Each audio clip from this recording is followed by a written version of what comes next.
Hello, Mark, Crossfield here. In my hand today I've got some long irons. I've got 3 4 irons here, and we're going to talk a little bit about combo sets. People talk a lot about combining maybe easy to hit long irons with bladed short irons. So let's give you an idea of how the 4 irons I hit here will perform in relationship to their makeup. So we've got the VR Pro blade, we've got the VR Pro combo, should go a little higher, and then we've also got the big old chunky VRS. So I'm going to give these 4 irons a hit.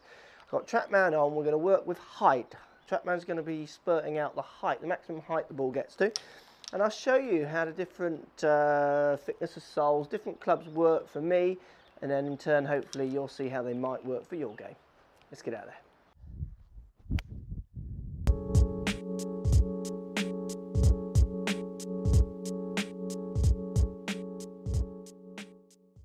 So here we go, let's talk about combo sets. I've got 3 very different 4 irons here, bladed, combo blade, little bit of cavity to the big old chunky cavity. We've got TrackMan on. Let's check out some heights of these shots. So I'm going to start with the highest launching and topping out in theory higher club. This is the VRS, a big and chunky.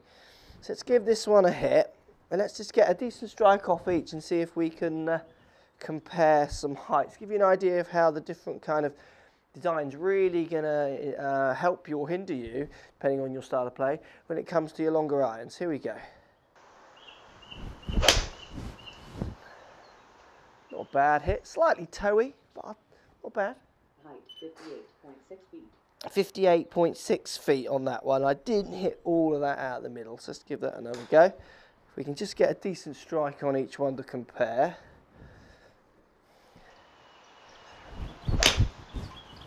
There we go, that's a decent hit. Take that one.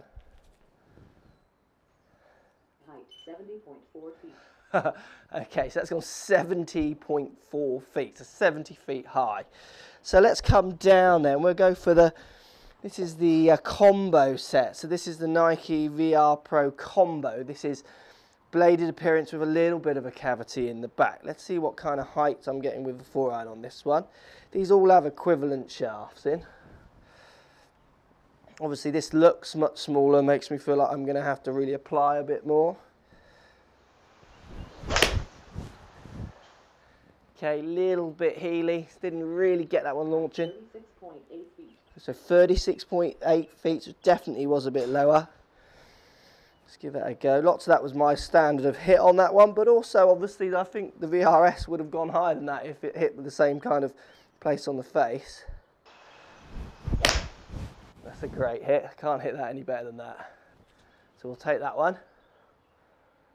Height 61.7 feet. So 61 feet, 0.7, so 61 feet or 62 if you want to round it up. So that's 8 foot difference in the total height. So let's come down now to the Nike blade, the VR Pro blade. Looks fantastic, small headed, but this one just doesn't feel like I can get this particularly high. But let's see what TrackMan's going to bring out of this.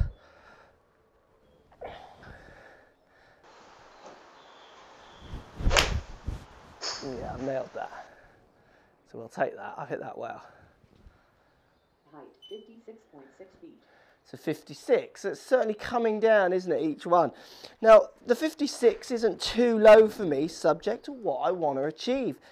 You know, if I'm, like I say, if I'm playing on a links course and I want to be running the ball in lower, then maybe that 3 iron is going to work for me. But there's a part of me, and I don't use this chunkier 4 iron or 3 iron, and I use both clubs, and I'm tempted to start changing up to some real game improvement longer irons, because for me, out of these 2 clubs, VR Pro blade and the VRS, which one's more workable? Which one will be advertised as a more workable iron? I've said it in videos as well, and other people say it, the advertisers always say it.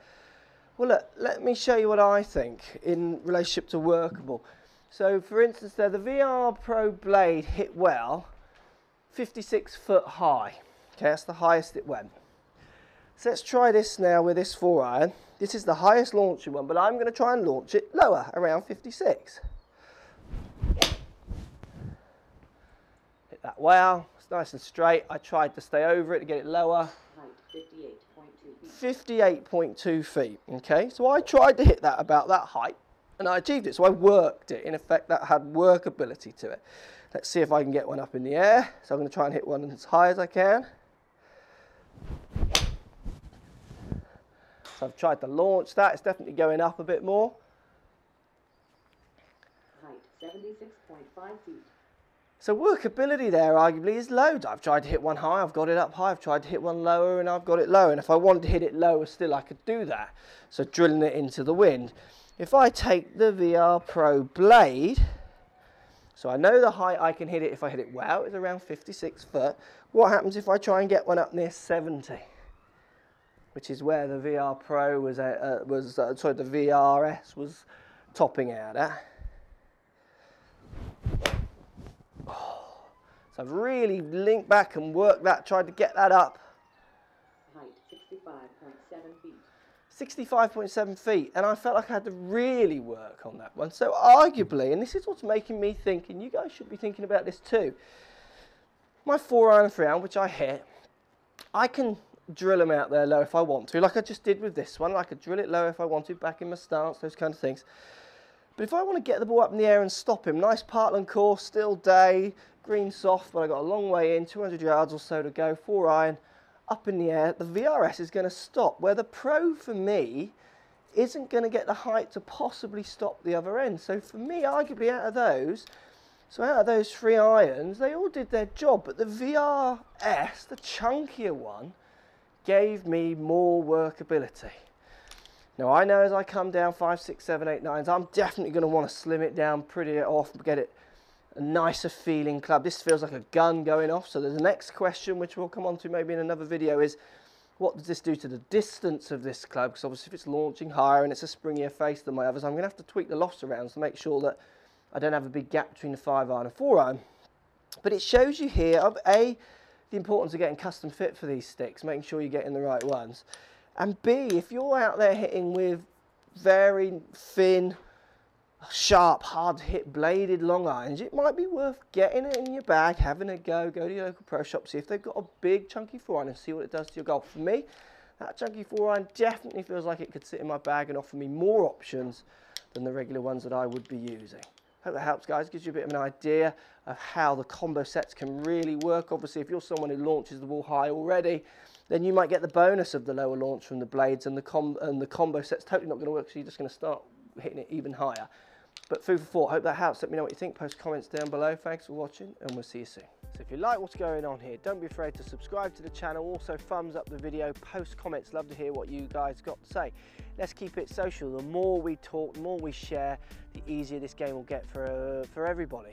So if you want to find me on Facebook here, you can find me on Facebook.